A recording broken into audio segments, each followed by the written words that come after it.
Dark nights and light the way you're living. It got me living. The plot is vivid in the blast conditions. It's like you were hopeless at the bar. Get a shot to giving. Neighbors not complicit. I can't blame them though. Remember as a youngin', I rep Detroit on my favorite coat. For around the hood, the kind that was only made for snow. Man's caught me slipping, he tripping over a radio. I was running track with the homies. I didn't know what to say because I thought he was joking. Behind his back, he held a gauge. He decided to show me in the midst of broad day, all out in the open. I was only 13, but it's relevant to today. Put a price on life, but negligent in their ways. Forget a slippery slope, it's a precipice that you face. And the president set the precedent, evident by your faith. For that cream, living in that fairy tale American dream. Kill it when you're walking with a gangster lean. Even though you know they go, they all it seems. What you mean, what you doing for that cream? Living in that fairy tale American dream. Kill it when you walking with that gangster lean. We in between those kings and queens. In the city of schemes. In the city they scheme. I can still remember Kwame, only thing that he taught me. City government's busted, causing a kamikaze. Crime waves like tsunamis, they say they serving that white. Chopping bricks like karate. What's the prices for your vices? The sacrifices that you lie with every night. And sold your soul to that rock, you Jimi Hendrix when your life ends. If you ask me, man, I couldn't do it. Unity and community barely move as a unit. Unless you talking in decimals, everybody will tune in. I never moved to that music, you never see me approve it. So sorry if I'm not to that standard, I'm goody two-shoes. Pay expenses at someone's expense. Some families fiends, so how are they making they rent? Placing a bet for the rush of some luck, but it was something more like Russian roulette, and it got me upset. Living in that fairy tale American dream. Kill it when you walking with that gangster lean. Even though you know they go, they all it seems. What you mean, what you doing for that cream? Living in that fairy tale American dream. Kill it when you walking with that gangster lean. We in between those kings and queens in the city of schemes. In the city they scheme.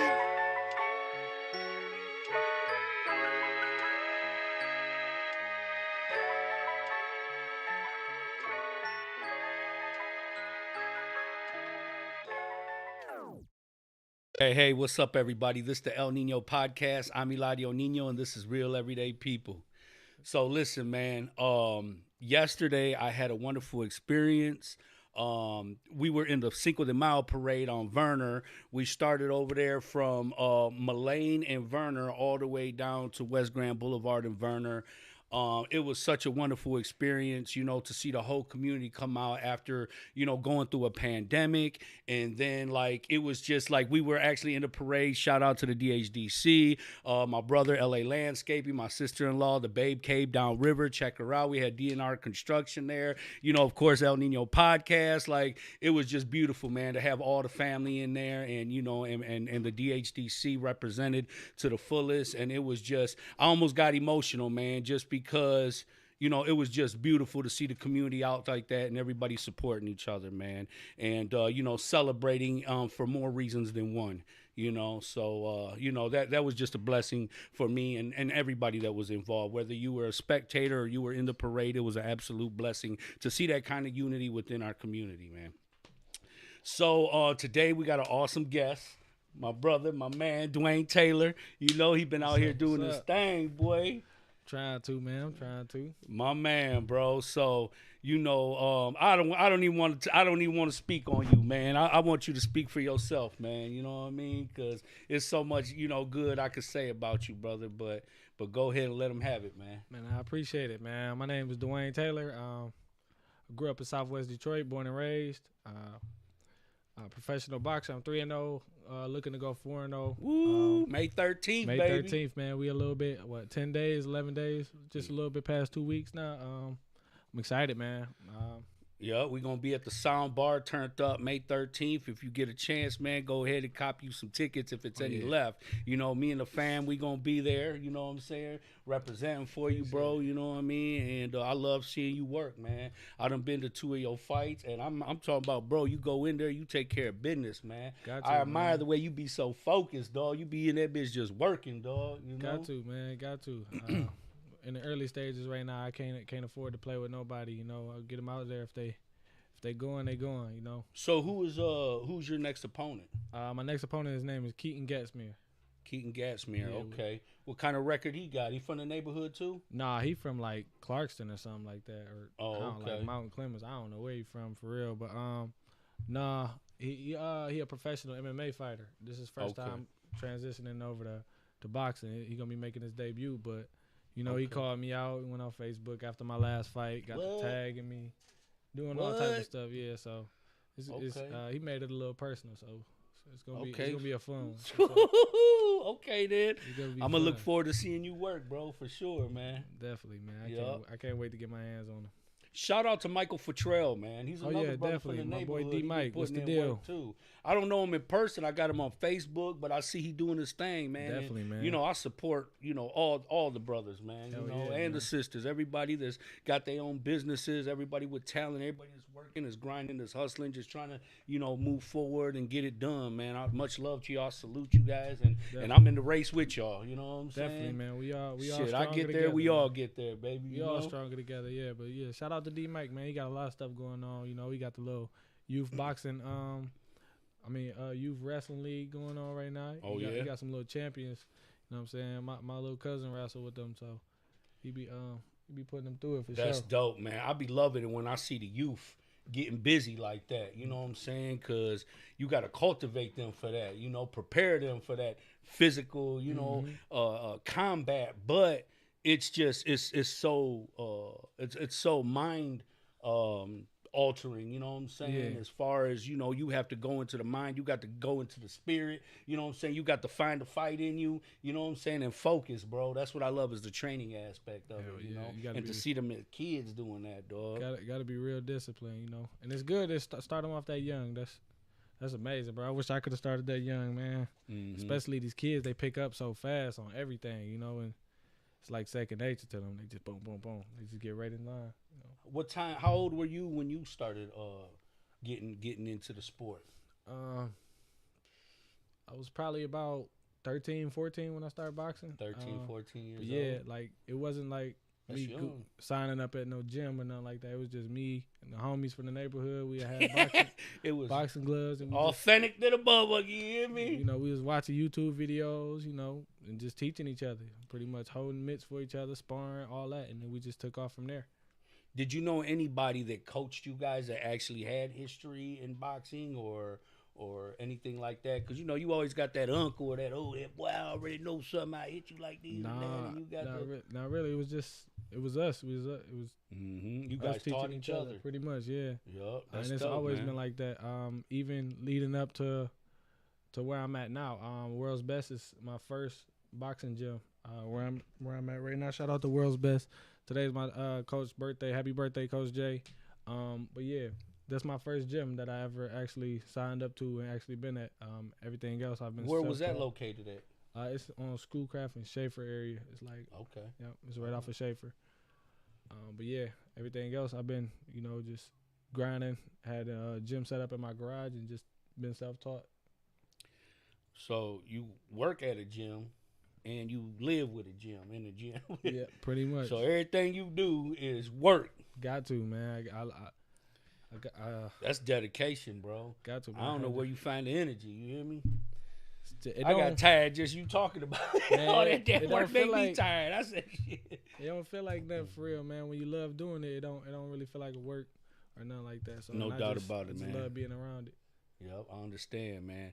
Hey, so did you hear about Mike Tyson lumping somebody up in the airplane? Yeah, I seen Oh that. man, what do you think about that, Man, bro? you gotta leave people alone, man. You just trying to ride the plane, man. You nagging them and nagging shit.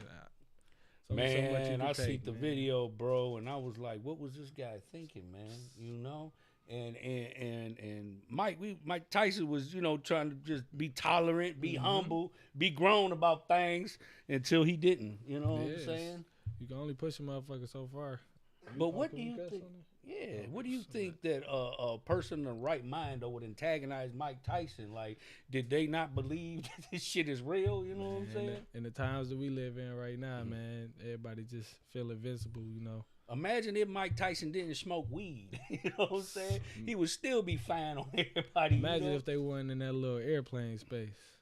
It would have been bad. He's supposed to be boxing soon again, Mike Tyson. What's the Paul or something? What's yeah, his Logan name? Paul or something like that. I seen that. Yeah, Yeah, man, that's crazy. Man, Mike's still fighting. that'd be dope. And he man, getting but practice at the don't know airport in the that- airplanes. That youth, man. That youth, something else. I don't know, man. Mike Tyson still can get busy, but Man, hey, I see the before and the after picture. Dog was lumped up, sitting there looking goofy looking as hell. stupid. Like, damn, what I get myself into, man. But yeah, you just gotta leave people alone, man. Especially when they just trying to enjoy their time, be peaceful. He ain't want to bother nobody. Just leave that man alone. So let me ask you something, man. How many pro fights do you have to fight before you can qualify for like a title? I don't think it's really no number for real. It's all about getting out there. Who sees you, and how fast you can climb up the rankings. It's like it's no real number on it for real. And I was surprised because I asked you like, how often do you fight? And you like as often as I want to. And I Yeah, was man. like, damn, I didn't know that. I thought you were required to take like a certain amount of break or something. Nah, you can bounce back as quick as 2 weeks. So Dang. yeah, if I get out of these fights, no injuries, no nothing, I'm trying to bounce back. I'd rather keep everything and treat everything like one big camp than take a camp, get this fight, and then act like I celebrate, and then now I got to get back in shape. Now I'd rather stay in shape, and you never know when you're going to get that big call. So Like they say, man, if you stay ready, you ain't got to get ready. definitely. Yeah, no doubt about it, man. So like where like what do you think like a year from now, 3 years, 5 years, like what is your short-term, long-term goals for boxing? Man, I already sat down and had that talk with myself, man. In 2 years, I see myself fighting for a world title. So Okay, my man, I like that. that's why I'm trying to stay as active and as busy as I can, open to any sparring, any knowledge anybody can give me. I'm open for it all, man. I'm an open book. I'm a student of the game, I ain't gonna Ooh. never That's- feel like I learned too much, so I'm trying to soak it all up as I go and give myself 2 years, I'll be fighting for a world title. My man, listen, bro, as long as you continue to think like that and live like that, bro, you're going to live long and you're going to be prosperous, bro. You know what I'm appreciate it, saying? man. Because you already have a wealth of knowledge, of consciousness, of self-awareness, bro. You know what I mean? Like that shit is priceless, bro. It's people that never reach that point of enlightenment. It's people that live their whole life trying to be something or somebody that they not Yeah. and never get the opportunity to discover who they truly are. So for you to be there and be in tune with yourself and in the flesh and in the spirit, bro, that's a gift. That's a blessing. That's powerful, bro. Yeah, man, life did that to me. I gotta give majority of that thanks to the pandemic, for real, man. The pandemic really broke me down, for real, man. It had me, messed Man. up in the crib, fat, lazy, walked past the mirror, looked at myself. Like, what the fuck? Oh, don't say it. I was Shit. 194 pounds, man. 194 pounds. I ain't never been that big. Usually I'm walking around 150, 154. Damn, you was 194, bro. 194. You was like two of you. Man, not even noticing. I'm just like two let- or three of you right now. letting everything go by. It's all good, though. Letting everything go by, just drinking milkshakes, playing the game every day, just living. And then the pandemic, but then I had that. Just getting through the struggle. That's what we Yeah. was raised. Get through it. No matter how thick the mud is, just get through the shit. Whatever you got to do to get by. One day at a time. Definitely. For me, when the pandemic hit, it was like, I'm accustomed to seclusion. I'm accustomed to, being, in prison. Yeah. So when I came home, I walked straight into a pandemic and everybody was panicking because they didn't know what to do. They didn't know how to stop. They didn't know how to sit still. The people of America, bro, we like robots, bro. We like machines. We always working. We don't get no breaks. We don't take no days off. So when the pandemic hit, people just did not know what to do with themselves. And they was panicking. They was dealing with trauma. There was all kinds of divorce, domestic violence, all kinds of shit going on. Because now you got to sit at home and get to, deal with your family, your kids, your everything, And then you start learning a lot about your partner, your family, even yourself, That was the big part for me, man, learning myself, The pandemic forced you to think. You ain't got nothing to do but think. You can't go outside. You can't be around your homies. You can't do nothing. So I just had to think, man. And then just had that conversation with myself. Like, shit, the younger me would have been disappointed in myself at the position I was in. You know, I wasn't happy. You know, I was disappointed in myself. I was like, man, yeah, I got to do something. So, and that's one thing I could say about the pandemic, bro, is it brought out the worst in people, but it also brought out the best in people, bro. Because I hadn't seen so many people, small business people. You know what I'm saying? When things started getting back to normal, all of a sudden everybody's got their own business in one form or another, bro, which was a blessing. Definitely. You know, a lot of people that were responsible and utilized that pandemic money, them stimulus checks, and actually invested in something. They just, like, the world needed a break. Definitely. You know what I'm saying? Everybody needed a break, bro. And I feel like that was God's way of giving everybody a break and giving everybody a shot. You either made it work or you blew it, and you know what I'm saying? Yeah. Definitely. The world just needed a reset. Everybody just needed to. Bro, I started my podcast during a pandemic and thrived, bro. Look at you now, know what I mean? Love amazing, it. Bro. So it's blessed. Beautiful, bro. Hell yeah. Definitely, man. My day starts with gratitude every day, bro. I'm grateful for everything I got, man. Because I know where I just came from. You know what I'm saying? Definitely, man. It's a blessing every day to just wake up and be here, you know, get the opportunity to go do something. So you got to take full advantage of it, no matter what. That's what I do every day. I wake up and take full advantage of the day. No matter if I don't feel like training, I don't feel like, I'd rather be at home. Let's get up. Let's go do it. You know what I'm saying? And sometimes those be the best days, you know, when I'm on them days where I don't feel like going to the gym, or I'm like, man, I feel like shit today, but I go to the gym and have one of the best performances ever. So that's what separates you from the rest, man. You know what I'm saying? Is diligence, bro. You know what I'm saying? And it's like that's a mind state, bro. Yeah. You know, and that's what separates common men from warriors. You know, and I just had a healing circle with the youth at work last week, and I was teaching them. Well, I asked them what was a warrior, what defined a warrior to them. Yeah. Naturally, they said somebody who fights, somebody who's a killer, and all these things. And I said, you know, I understand that society has painted warriors as to be savage. I said, but there are warriors like us, you know what I'm saying, who have integrity, to be of your word, to have empathy, you know what I'm saying, to be a protector, you know, to be educational, to, you know, have the best interests of your people, yourself, your community, your household. Like, those are warriors. I was telling, like, you got single mothers raising kids, you got mothers and fathers working, you know, and they're tired and they're wore out, but they keep on pushing, and they work 10 and 12 hours so they can give you guys a life that they didn't have before. Those are warriors, you know what I'm saying? Like they don't just come in savage forms. You know, anybody who pushes through, you know what I mean, and has a higher purpose in life is a warrior, you know? Hell yeah. Definitely, man. So shout out to all the warriors out there. Definitely, man. Keep going. Keep going. Them days you don't feel like going, keep going, man. And if you Mickey Mouse, man, get your shit together. I swear to God. You either sink or swim, you hear me? Yeah, man. Thank you for having me, though, for sure, man. I appreciate it. No, man, it's definitely a privilege for me, man. I love that, you know, we connected, you know what I'm saying, because I wanted to bring you over to the DHDC, you know, to kind of build with some of the youth, you know what I'm saying.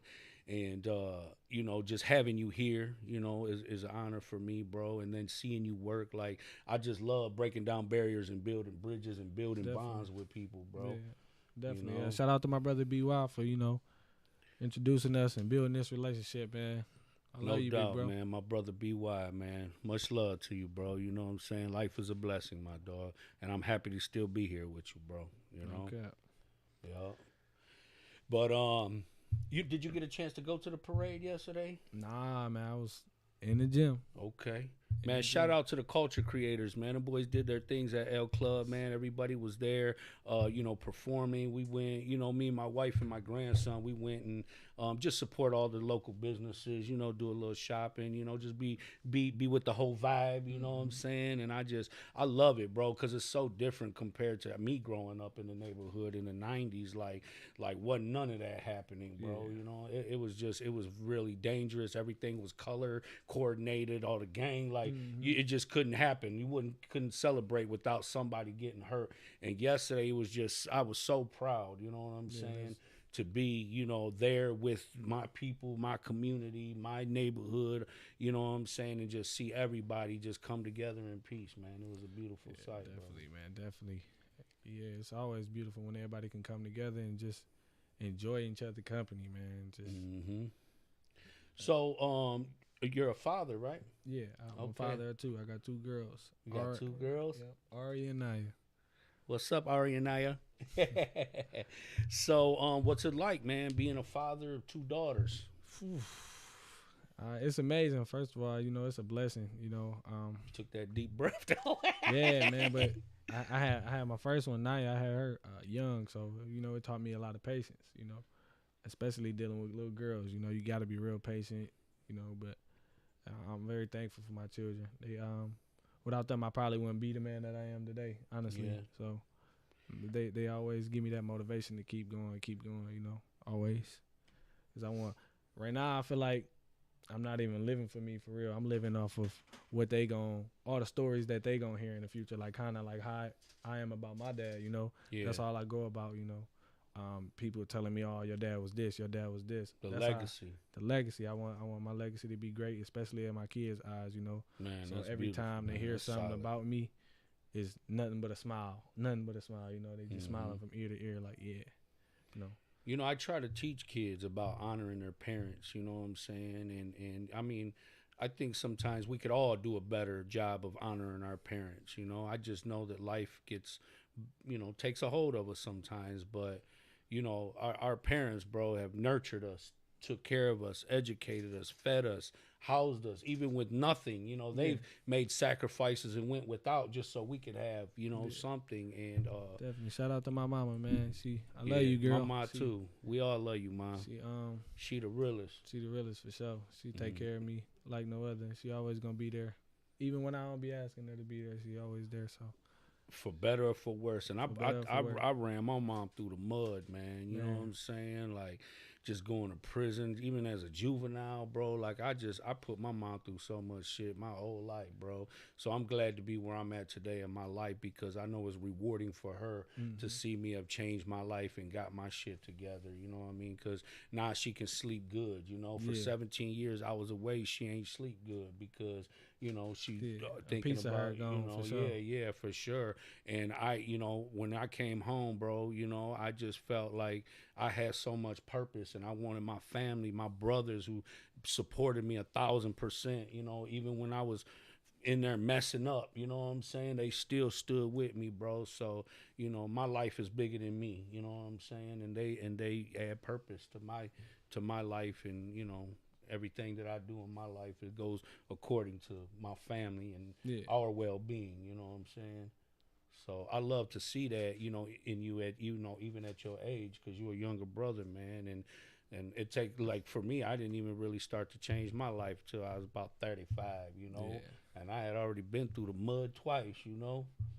Yeah, man, it's just I don't know. I like I say, BY he played a big role in that. You know, he was one of the people I looked up to growing up. You know, I always separated myself from everybody. You know, I didn't follow the crowd when they went to go party and hang and all that. I was like, yeah, that's cool, but we can do that every day. Like I wanna, you know, my first job was at a car wash at 15 years old. I was out there just drying cars for tips. You know, I always wanted to figure out a way to get my own money and stay in my own lane, and you know, I ain't really like to be out there, you know, around the party scene like that too much.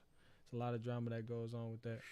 Definitely, bro. You made a good choice, bro, for real. And Because I'm sure you've seen a lot of shit around you happen, and a lot of your family and friends that you know, got killed or went to prison or you know, just anything. You know, you got guys out there with eyeballs missing, hands shot, you know, shit bags on. You know what I'm saying? Like who want to live like that? I've seen it all, man. But I just, you know, I'm the youngest of all my siblings, so I just was around a lot of older people, you know, and they always had their input, and I always listened to them. Like I don't even hang with people young, you know, even from when I was growing up, like when I working at jobs and stuff, I didn't hang around all the young fools at job for what?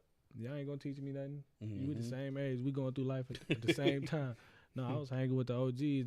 They telling me their stories, man. I used to be fantasized just listening, like, oh damn.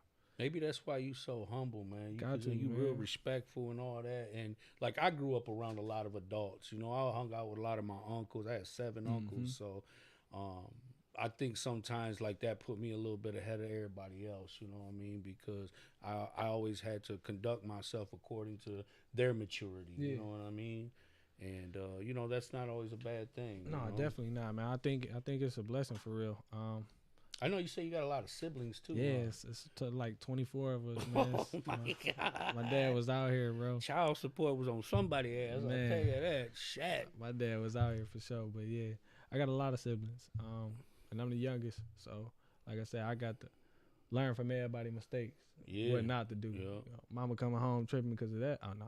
Make sure I ain't going to do that, you know. Hey, bro, you got a lot of support, though. I'll say that because, you know, we there 100% to support you. But, you know, when we were there, bro, every time you came out for a fight, everybody roared for you, bro. You know what I'm saying? And it was just a distinguished sound from everybody else. And it's not to take nothing away from nobody, but you got it, bro. You know what I'm saying? Like, people are genuinely there to support you, and you know, they want to see you win, dog. You know? I think, yeah. It's And just, you make this shit look easy, really, bro. I Oh, just man. be like, damn, did he just do just that? the hard work, man. It's just the hard work. We train hard so we can fight easy. That's all. But I can't tell you where the support came from, bro. It's just like I'm very thankful for it. I'm very grateful for it. I'm happy for it, you know. But I would have never in a million years thought I would have had the support that I got now, you know. But it's just off of good relationships that I got with everybody. You know, I always been a solid dude to everybody. They always been solid to me. I always been somebody that they can call, and that goes for any and everybody, any person I ever interacted with. We always had a good relationship. I don't fall out with a lot of people. I barely fall out with people at the end of the day. You gonna fall out with them boys you keep knocking their ass out. You knocked somebody out with a gut punch. Poof! Dog was out of there. Yeah, I had to, man. He had like 30 abs, so I had to see what they were sitting I on. said, what man. happened? He got folded. I said, oh, Lord, it's over Boy was with. a bodybuilder. He was all ripped up, so I'm like, okay, let me see. Let me test it out. Yeah, man, I be keeping up with you on Facebook, man. I be seeing you working, bro, Man, all the time. Got to, man. I'm trying to get better at posting and all that. I be just so into it. Like, by the time I get done working out, it's like, damn, I'm done. I ain't even got nothing to film. So, like, I'm trying to get, you know, into the more promoting aspect of it, you know, promote myself, you know, because as a fighter, you are your own business pretty much. You got to promote yourself, and it's just learning as I go. So, trying to figure it all out. So what part of the neighborhood did you grow up in, bro? I grew up on the McGraw area. McGraw, baby. McGraw got a whole life of its own over there. Man, you McGraw know? and Chopin. McGraw and Chopin. Yes, sir. to be exact, to be specific, you know? Yes, sir. Boy. Yeah. But I'll tell you what, since I've been gone and came back, like it's some life in there, bro. Definitely, That man. every time I go anywhere, because you know that's my route when I drop off kids from the program, and that bitch stays slapping, bro. You smell chicken and everything going up Yeah, that man. thing. I was like, It wasn't like that a few years ago, man. It's on the comeback for sure. It was 5-6 years ago. It was a ghost town for real, man. Maybe not 5-6 years ago, but yeah, it was a ghost town. You know, not really. A lot of people came out. And that's what I had expected because that's how it was, you know. Yeah. Like Werner was always like the main attraction of Southwest, you know what I'm saying? So, but while I was away, I had heard that McGraw was coming up. You know, they were opening up businesses and people were buying houses. Yeah, so we on the come up. you know, man. when I came home, it was just nice to see at least McGraw itself thriving. You know what I mean? Yeah, definitely. It was some rough years for sure. And I didn't realize that it's got a real heavy population of Arabs over there, bro. Yeah, that happened real recent. Within probably over the last, I want to say 7 years, maybe. Oh yeah. They all started moving in, coming up from like Dearborn and stuff like that. I mean, you know, those are our neighbors. You know what I'm saying? They right there, but I just, you know, to see that they, you know, that they're actually living in our same community with us. Yes, you know, sir. Is I love diversity. Oh, bro. me too, man. Southwest is very diverse. You know, we got a little bit of everything, so that's why I like it, man. I love it, man. It's nothing like Southwest at all. And you, so you know, twinning them, right? My man Joseph Bonus, Jacob and Joseph. Yeah, my boys. yeah. They actually part of the inspiration why I started taking What's boxing up with serious. y'all boys? Feel me? Like, just you know, they used to hang with my big brother and them. I didn't really hang with them too much because I was younger. Mm-hmm. But you know, just hearing the stories, all them boys in there knocking dude out, this and that. I'm like, oh yeah. Yeah, no doubt. That's dope, man. That's I cool. you know, I be see them boys working too, man. Definitely, man. And I had met twin Joseph when we was inside. We was in a joint together, and he used to tell me how he was boxing, you know, and that's what he did. Yeah, so when I boys- came home and you know, and actually just seeing it in motion, you know what I mean? Them boys are legends at a young age already through Southwest for sure. I never got a chance to meet his brother, but you know, shout out to both them brothers, man. Definitely, man. Definitely. Big shout out to the Bonus Brothers, man. I'm just so happy, bro, that there's so much talent in Southwest, man. And you know, I just feel like we got to make something big happen, bro, so that we can display all the talent that we have in Southwest Detroit, bro. Man, You know I've what been I'm saying that since I was and I mean, like 14, man. I've been saying that. It's so much talent. bro. I'm So like, much oh talent. We my got- gosh, like where did this come from? Just because It's I'm been not here. used to it. When I grew up, bro, our talent was shooting, gang banging, you know what I'm saying? Like that was your neighborhood talent there. And then I come home, bro, and like everybody is just skilled, talented, like doing things so productive and progressive. I'm just like, wow. I'm just, you know, even me putting this together. Yeah, you know that's what what I I'm saying, mean? man. That's just where we come from, bro. We always had to depend on ourselves. Like everything we got in Southwest is owned by people from Southwest. Like there's no outsiders because it ain't never been. You know, when people represent Detroit, they don't really bring up Southwest. They see the West Side or the East Side. You know, so we always had to fend for ourselves. You know, depend on ourselves. So I think that's what kind of like motivated everybody to be like, you know what, I'm gonna just do it myself and then get good at it. And shit, it's amazing, bro. We got so much talent from in every aspect and every field. Everything, bro. I've seen so much homeowners, business owners, singers, rappers. I mean, look at my man Brian Ruiz. He got he'll rent you a whole concert if you need to. You know what I'm Definitely, saying? man. He's got a Mexican group. He's got his own podcast. I mean, multi-talented people, bro. You know, people singing, dancing, comedians, you know what I Man, we mean? got it all. Boxing, like all got that, it all. podcasting, you know, real everyday people, y'all. But, you know, it's just talent, bro. I just love seeing the community and everybody thriving, man. Man, we lit, man. We lit. I'm for just, sure. my thing is who gonna cut the check, bro? You know what I mean? It's coming, man. It's coming. It's coming for sure. The check coming for everybody. Everybody gonna eat. Like I said, man, Southwest, we on our build up for sure. Do you plan on getting your daughters involved in boxing? What are some of the things that you want to teach them? You know? I want them to learn it, you know. Definitely I'm not gonna force them to compete or nothing if that's something that they don't want to do. But at the end of the day it's gonna be up to them. But I'm gonna teach them both how to defend themselves, you know, how to properly punch and all that. They gonna be in the gym. They already in Yeah, the I was gym gonna with me every say, day. oh, are they? They're in the gym too? all the time. Especially Nia. She been in the gym with me since she was 2. You know, I used to have to take her to the gym with me, put her on a chair with a tablet, and Oh, okay. yeah. So she always been in the So gym. she with me. already been in the Yeah, environment. she just started picking up the gloves too. It shocked me. I thought I was never gonna see the day because you know she's so girly girl with this and that. But she picked up the gloves. Do they understand what you do though? Like, do they understand that you a professional boxer? Or are they just too young to understand that yet? She knows I fight, but she don't understand like the concept of it yet. You know, so she watches my fights and stuff like I that. just wonder if they worry about you, like, oh, is he gonna, is he gonna be she okay? She be knowing I'm going. She be knowing I'm gonna win. Like she don't be having no doubt in her mind or nothing like that. Which is crazy. You would think it'd be the opposite. Like, no, I don't want my dad to get hurt, but no, she'd be like, I know you're gonna win. So that's crazy. But yeah, my baby confident in me. That's dope, man.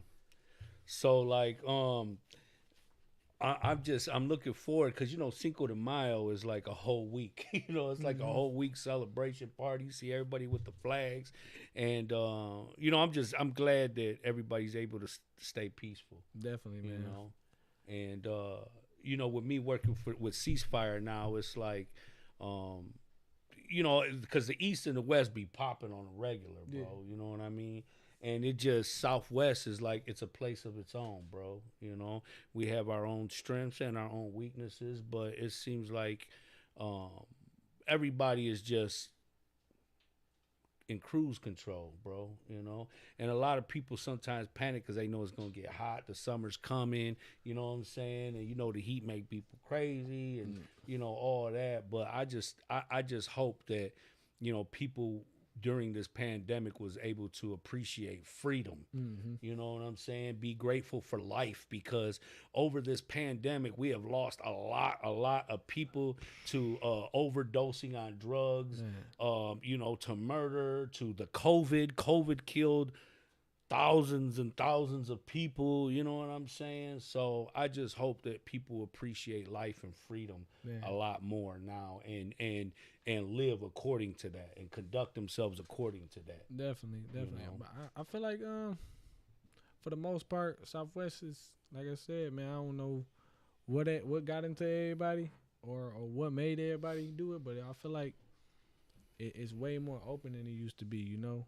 Like you said, back then it was colors this, colors that. You couldn't go on that side of town wearing this certain type of color, and it wasn't like that. It was just like that not too long ago, but now it's more so open, more tight. You know, it's more so everybody rocking with everybody. Vernon rocking with McGraw, everybody. You know what I'm saying?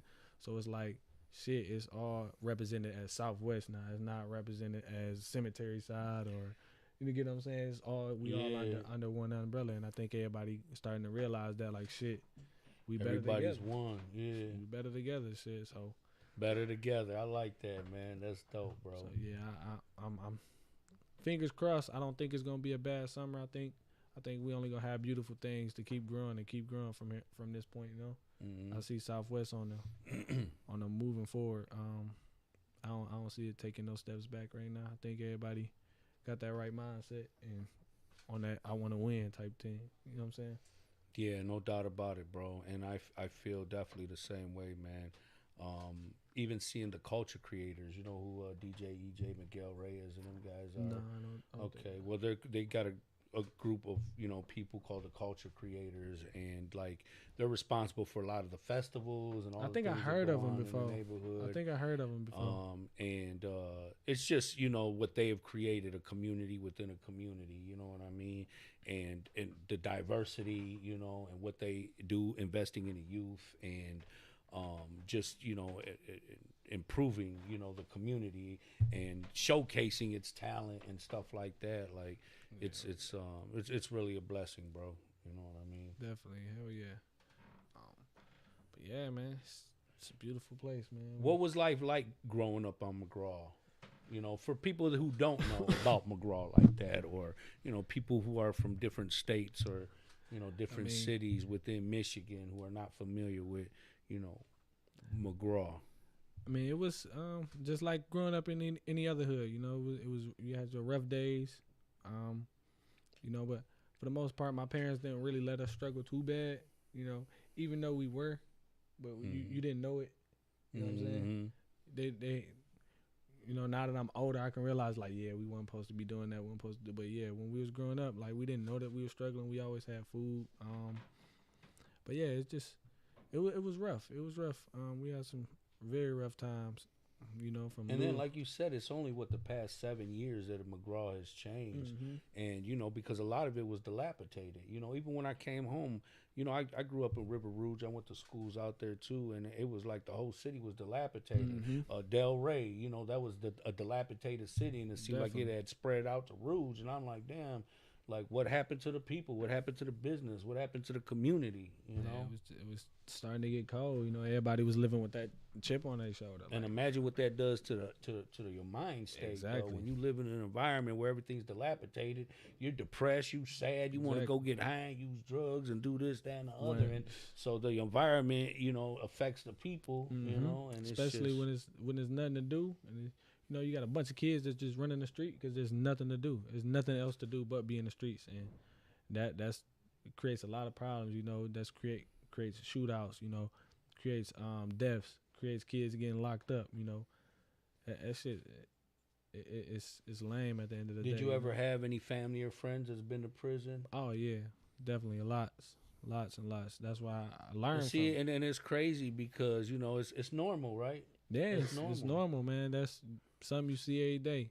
Especially the way I grew up. You know, I grew up around, you know, my pops and them was selling drugs on the block. You know, they had the whole block sold up. Just so I grew up around it. I never really got like seen it, but you know, once you get to that age, you realize what's going on. You know, so it's just crazy how that type of lifestyle and behavior is normalized. You know what I'm saying? Like people, you know, going to prison, getting locked up, you know, police brutality, domestic violence, drug abuse, selling drugs, just all that type of stuff. It's like it's normal, you know what I mean? But a lot of people would look at, you know, look at us as stereotypical and say, hey, these guys are living like animals. Definitely. They're savages, you know what I'm Yeah. saying? But it's like, you know, how do you blame a child? You know, even you know, when your mind is programmed by the time you're 2, 3, 4, 5, your emotions, your mind, and all you do is become a product of your environment. Exactly. You know what I'm saying? You do as you told, you do as you taught. You do know, as you see. become as what you see. You know, and then they have a system in place, you know, for people For that. for that. Exactly. You know? It's all a repeat, but that's what we trying to do, man. We trying to change that, you know. And that's what we doing. We trying to change the way everybody think, cause you know we gonna be you already the OG. I'm gonna be the OG one day, you know. So that's what I look forward to. But man, it's just it's normal to us because you know that's our normal. That's what we wake up and see every day. I didn't even know that. Like it wasn't normal for people to get pulled over and yanked out the car. I didn't know that. I thought everybody was going through the same thing. But until you leave, you know, your environment and you start meeting other people, that's what happened to me. I started doing cable at Comcast, so I started going out to all these rich people houses, and, like just having conversations with them and just being around, like even with protesting and stuff. During 2020 for George Floyd, protesting out there, I met a lot of people, and all of them, well, you know, they sometimes it'll bring some people to tears about the stuff that you tell them you're going through, but you looking at them like they wasn't that bad, you know. But that's because that's what we grew up to, and everybody around us is going through it, so we ain't have nobody to complain to because he going through the same thing. He might be going through something 10 times worse, so it's nobody to complain to when you grow up in that environment. So everything is you just living basically, just trying to make it.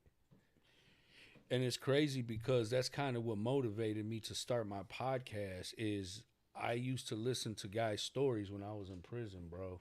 And, you know, you think you got it bad and been through a lot of shit, man. I know some people who shared some stories about their lives that were just horrendous, bro. You know what I'm saying? Where, you know, the mother is selling the kids to the drug dealer, you know, just rape, just abuse of any and every kind, and just, you know, drug addicts and just alcoholics, and, you know, prison, or just being raised by grandparents, or just being raised by yourself, or in the system, you know what I mean? It's crazy, bro, you know. And you know, that's just another reason for me to be grateful, bro, because, you know, even on bad days, bro, I'm like, you know what, I'd rather have a bad day out here than a good day in there. You know Definitely, most definitely. It's, man, cause I ain't never been locked up. Like I done did a week in juvie, but shit, that ain't where it's at, man. It's crazy because today I was downtown on Petersboro and Cash Street, and I was there with the mayor, Mike Duggan, and Roland Huang from the American Citizens Justice from Lansing, and the state senator Stephanie Chang was there on behalf of Vincent Chin. Vincent Chin, he was murdered in 1982 in Detroit. By 2 white men. He was beat with bats because, you know, he was Chinese, or he was Asian, I should say. And them guys never went to prison, never did time. They thought that the crime was justified, you know what I mean? And, you know, this happened in 1982, so they were there on behalf of Vincent Chin and his family 40 years later just to advocate, you know what I'm saying, for the injustice and inequality, you know what I'm saying, that people of color are being treated with by systematic, you know, programming that's put in our communities, you know what I mean? So, you know, I'm really proud to be a part of that, you know what I mean? That's dope, bro. That's dope for sure. Yeah, no doubt, man. I was really proud too when you told me that you be advocating and stuff, you know, for the neighborhood, and it's important, man. Like they said, if you don't stand for something, you'll fall for anything. Bro. Exactly. It's just important to know what you standing for. You know, it has to be some purpose to it, bro. You know, because there's people that live every day and don't even got no aim, no goals, no purpose, no nothing, bro. You know what I mean? I feel it, man. I was never one of them. I always knew it was more than this, you know. And that's what you got to tell yourself, man. That's what you got to see it, though. A lot of people, it takes to see it, because that's what it took for me. You just got to see it, bro. You just got to see it. Like, when I start seeing all of that shit and talking to half of the rich people, like, half of them didn't go to college. You know, they was high school dropout. I'm like, wow. Like, it's possible. You know, you just got to work towards that shit. It's just seeing is believing sometimes. Mm-hmm. So you work at a gym, right? Yep, I work at and Weaver's you train Boxing youth. Gym. Yep. How easy or hard is it to train youth compared to training an adult? Is it easier to train a youth or an adult? It all depends on the person. Like, sometimes, like I said, kids pick up fast. They pick up real fast. So you might have to put them through this drill once or twice, and boom, they got it down packed. Now they moving through it. Every time you come back, they getting better and better at something. You know, so. And a lot of times, the only problem with it, teaching adults, it's a lot of bad habits that they got to break. And it be kind of hard to breaking them habits. So you got to kind of break them down and build them back up. You know, when you starting off with a youth, you teaching them everything that they going to know. Oh, wow. So, that's a big difference right there. Yeah, so so it all depends on the person, you know. And do you train more kids than you do adults, or do you do a little bit of both? I do both. I train kids Tuesdays, Thursdays, and Saturdays. I teach a youth boxing class up there at Weaver's Boxing Gym. And then throughout the day, you know, teaching my clients, my one-on-one clients. Weaver's Boxing Gym, where's that located at? That's out in Garden City. Oh, in Garden City, okay. Yep. That's dope, man. Heck yes. So what do you prefer to work with, the kids or the adults? You put me on the spot. Oh, yeah, you're right. Nah, I guess, you know, like you said, when you're dealing with adults, it's like, you know, it's most of the work is on them, you know, and with the kids, I mean, it's a journey. You're on a journey with them, you know, so I could just imagine that, you know, you investing in kids. Like me, I'm a youth mentor. I work with kids, you know what I mean?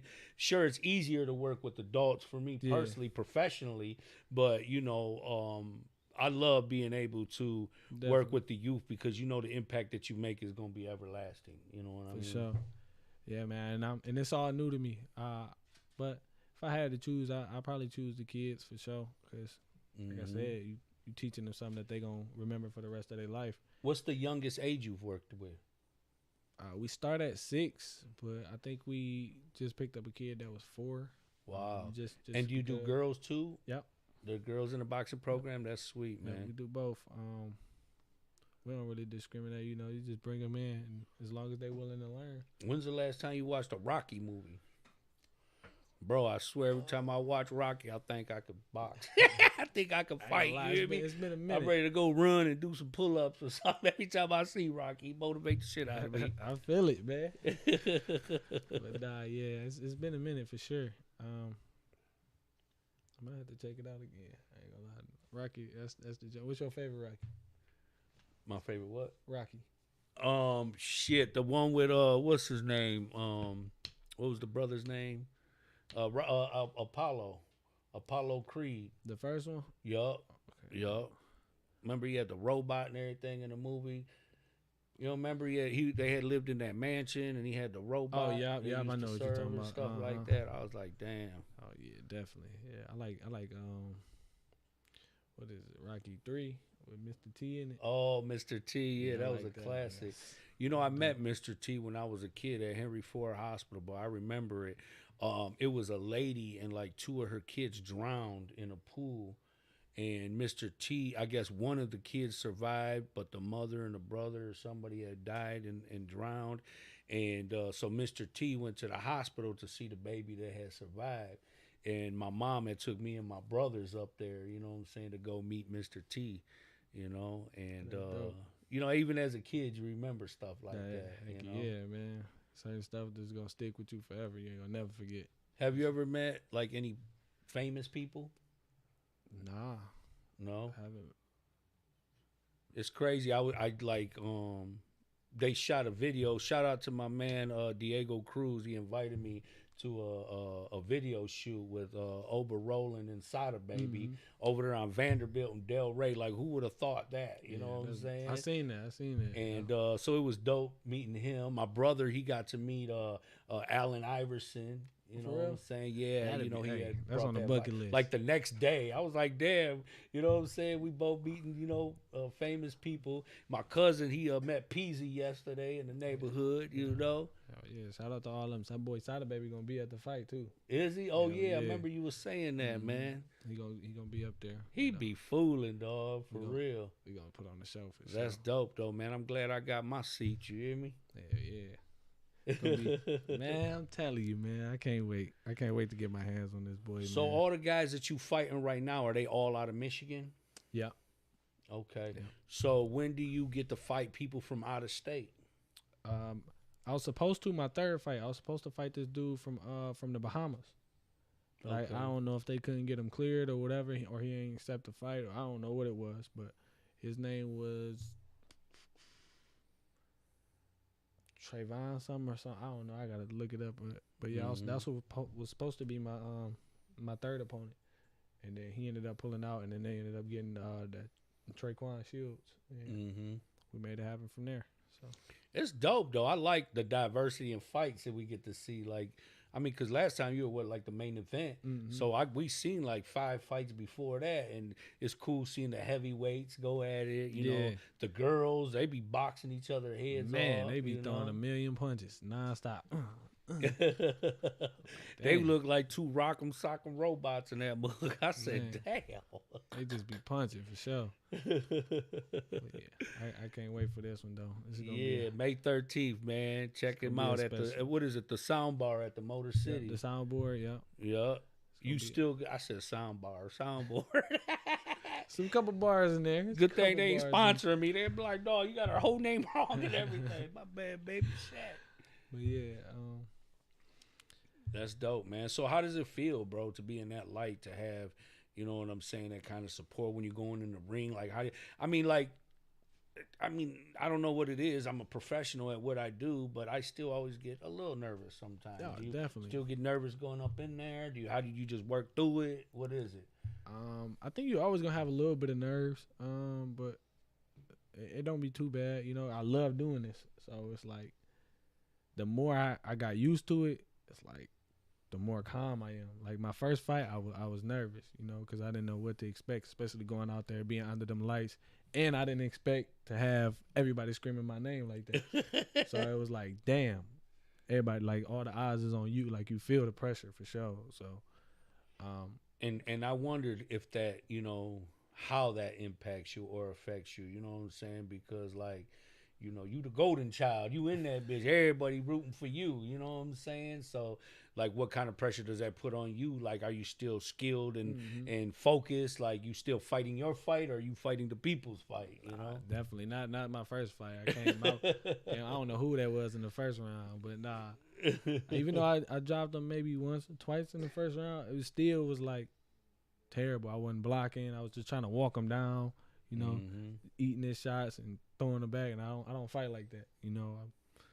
But when You I was second putting a round, show on for the people. not even. It was like an out of body experience that whole first round. It's like damn. Until I sat down on the stool, and my coach was like, "All right, now it's time to embrace it in, you know. Let's go get this done." And I'm like, all right, bet. You know, that's when I just tuned in to my coach, you know. He just snapped me out of it and came out that second round just on fire, you know. I think I maybe got hit once or twice the second round and then dropped him 3 times and it was over with. So it was Telling just, you, man, you don't even look like you breaking. You look like you in there practicing. yeah, on these man. boys. The like I said, the more I do it, the more comfortable I get with it. Cause I don't have no amateur background, so this is like my learning experience. I'm kind of like learning on the job, you know. So like I'm experiencing it for the first time while I'm doing it for the first time. You know, even though it's something I love to do, it's different when you get in there. It's a different atmosphere. You can be in the greatest shape ever, but just that atmosphere will suck all of that out of you. You'll be tired and like, damn. So I'm just, you know. Who are some of your favorite boxers, bro? Like some of the boxers you looked up to, or what are like some of your favorite, you know, legendary boxers? My favorite boxers, like you talking about current or just all time? Just all time, you know. Or All you can time. name 2 or 3, you know. I like Muhammad Ali. I like Fly like a butterfly and sting Floyd like a Mayweather. bee. I like Who? Floyd Mayweather. Floyd Mayweather. The GOAT right there, man. I like Who's his man is boxing now? Boy, what's his name? You guys know his name? Floyd Mayweather. Floyd. Yeah, that guy. That guy. he gonna have to see me at 140. give me a couple years. You better go back down to 35. Man, bro, he's reckless, dog. You know what I'm saying? Oh, yeah, he dope though for sure. He take care of his business. He's an animal, bro. Man. He get in there and play with a motherfucker. He box for sure. Like he don't go out there and just play with nobody. He go out there and get the job done. I like Javante Davis a lot for sure. For sure. Yup. So, I'm sorry, I didn't mean to cut you off. I know you was telling me about. So who's the third one you think your favorite boxer? Current, I would probably say I like Canelo. Definitely. I like Terrence Bud Crawford. Okay. Bro, who was your boxer that you went to see in New York? What's his name? Keith Thurman. Yeah. Keith Thurman. Yeah, Keith Thurman. Straight. I got hip to him through my brother. My brother kept up a little bit with boxing. I didn't, but once I started, I was like, oh man, them boys doing their thing. Yeah, he nice. He nice for sure. Yeah. What weight class is he in? I want to say 47, I think. Oh, okay. But I don't know. I think he's 47 because he's been calling out Earl Spence. So I think it's 47. Oh yeah, we just watched that Earl Spence too. That fight. Did you watch that? Yeah. Oh, I guess okay. What's his name? Who did he can't fight? think of his name right now, bro. I get punched in the head. It was a too good much, ass man. fight though, but you know what I'm saying? Definitely. Dog man. took a beating the whole way through. Man, he was beating that boy like a And heavy Spence bag, he bro. never stopped working neither. You hear me? Boxed his head all the way through. Man, he was hitting everything. Oh he boy, could. whole ass shut. He was like, damn. He like, no. He was hitting everything. Like no matter if he was punching a bicep, forearm, anything, he was punching anything he could. So you know that wears on your body. You know you getting them later rounds. You can't keep your hands up. You don't even want to punch no more because you done got punched in your arm 30 times. Man, he looked like he had a plum on his eye, Man. a whole plum. I just didn't understand. I was waiting for him to I thought he was trying to wear him down. That's why he was just letting him beat on him. You know what I'm saying? Nah, but I was like, the whole concept is just showing that you can get your ass beat, or what was the Nah, thing? he I couldn't was do waiting nothing. for him. You know, I mean, when he did connect, he made. You know, he did his thing. He's powerful. Ugas, you know? that was his name. Ugas. Yeah. Ugas. Yep. Okay. Yeah. Yeah, man, he even rattled them knees one time Couldn't do for nothing. him. But he bounced right back off that. the key to beating Spence, man, you got to keep moving around him, bro. A lot of people, they just get sucked into that game and want to stand there and bang with him. You can't bang with him. You're not banging with him.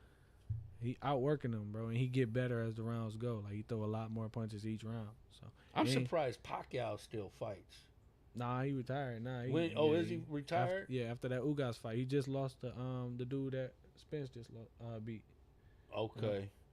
Yeah, because he was like a contender for people. Like you had to go through him to get here, you know. Yeah, because I think Spence And he's Pacquiao, still a great boxer, Pacquiao. Yeah, he just that youth. Once that youth gone, it's over with. Yeah, no doubt about it, man. Definitely. But yeah, Pacquiao, he one of the greats for sure.